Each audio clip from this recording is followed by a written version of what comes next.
he's hooked on top of the head. It's the absolute funnest bite ever. Yeah, look at that one. Look at him. He come all the way over the top, and then bam, it hooked him in the top of the head. There we go, got him out. He's fine, ain't nothing wrong with him. That's the Curo color in the Booyah Pad Crasher. It's my favorite, absolute favorite color.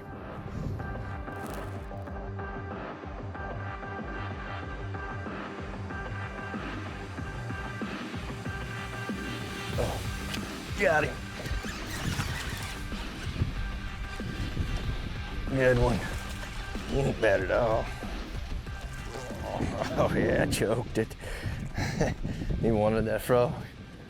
Pad Crasher in the fall time. Great bites, just like that.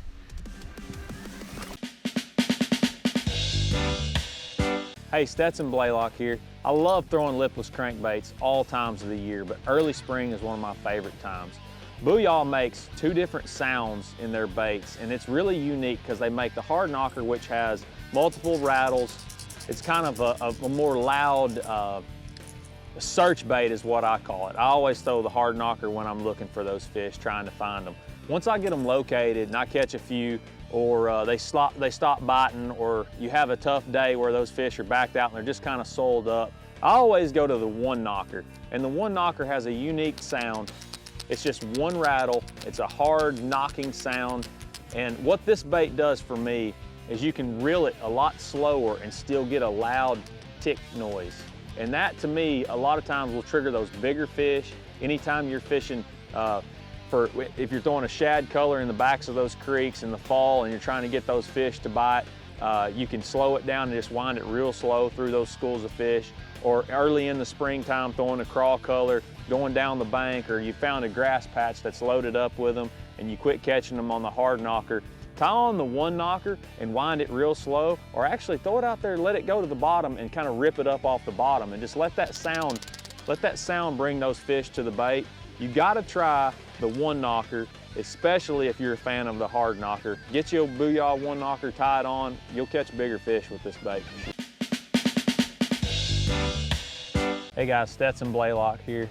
If you're a frog fisherman and you love to watch the explosion of a big bass on a frog, you know how good the Booyah Pad Crasher is. But they also have a Pad Crasher Junior. It's just a smaller version of the already awesome Pad Crasher frog. And what I like about the Junior is it gives a more of a subtle profile. It gives it more, if those fish are feeding on smaller forage, or if you just want to be more of a finesse style frog, the Pad Crasher Junior is a great option. It works just the same. It has a good walking action. It still gets that water moving back in those thick pads and then that thick cover. But one thing that I like about this little frog is it will get giant fish to bite it. And that's something that I think people overlook. They think it's a much smaller frog, so you're not going to catch any big ones on it. That's absolutely not true. The Junior is just a part of the key to frog fishing as the regular Pad Crasher. So better make sure you have a Pad Crasher Junior anytime you go frog fishing. Oh, my drag is slipping like I'm in salt water. That's what you do when you roll this big old Booyah blade across the bottom. Come back. It's got me bent plumb over. Come up here, sweet pea. Come up here. Look at the size of this one. People fish all their life to catch one just like that right there. Look at that big old blade. It just come thunking across the bottom. And what a fish. That fish will weigh 10 pounds right there. Had her right in the side. Whew. Big blades, crawled across the bottom in the springtime in that low light condition, and I prefer the gold blade. And look what you can catch right here. You can catch a fish of a lifetime. Booyah spinnerbait. Booyah, baby! Catch one just like that. Whew! What a toad. Look at her, she's been spawning. I'm gonna put her back in the water and let her go back to her little nest so she can make some more just like her. Whew. Get out there. Let me show you the bait that I'm fishing with. This is a Booyah blade. This is the large variety. 1/2 ounce, number 6 blade, gold blade, put on there with a chartreuse and white skirt, and got a real hook in it to catch big fish. That big blade, as it rotates through the water and creates that vibration, will attract a big fish to you. You can fish it from a 1/4 ounce with a number 2 blade, all the way up to this large size with a number 6 Colorado. A Booyah blade, a big fish spinnerbait. When this big Booyah blade hits the water, I like to count it down 6 or 8 feet. I want it to get it below the surface, because that vibration off of that big blade, and the rod tip determines whether the bait's going to rise or come back at a pure straight level. Medium retrieve, and I can feel that blade just vibrating off the end of my rod tip. Every once in a while, give it a pause, let it helicopter down a couple of feet, and continue to wind it again. It can catch some big fish.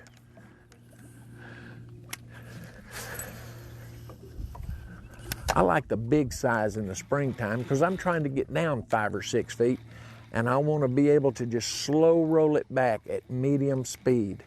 Now the strike isn't going to be a big jerk. Usually when one comes up and hits this, he's going to knock slack in your line. So anytime you feel that blade stop vibrating, it's time to set the hook.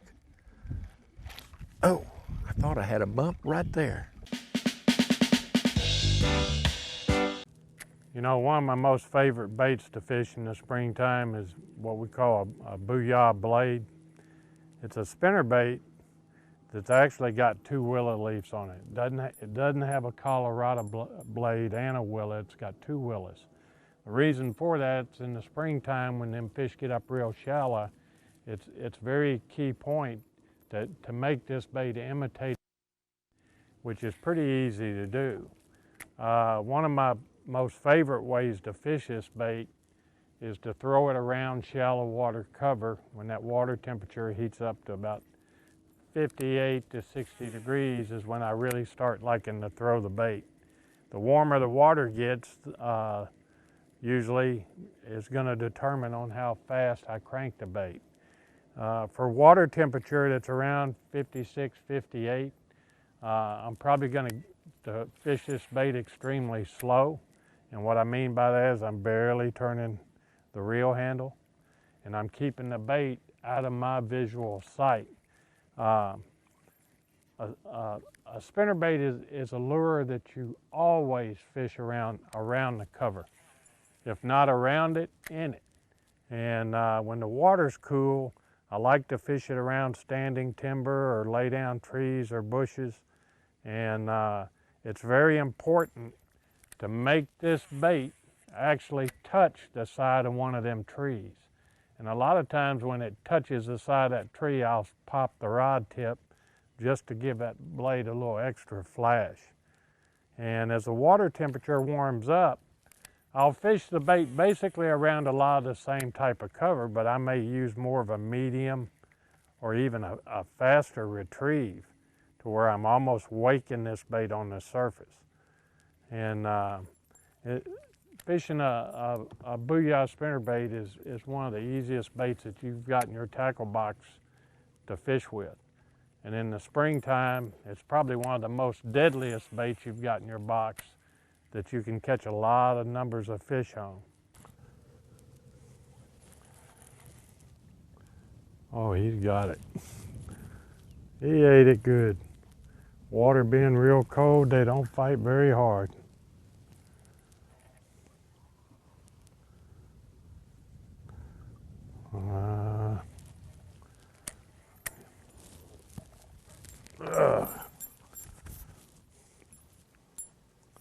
Man, I'm telling you, the Booyah blade that's the bait to catch good fish on.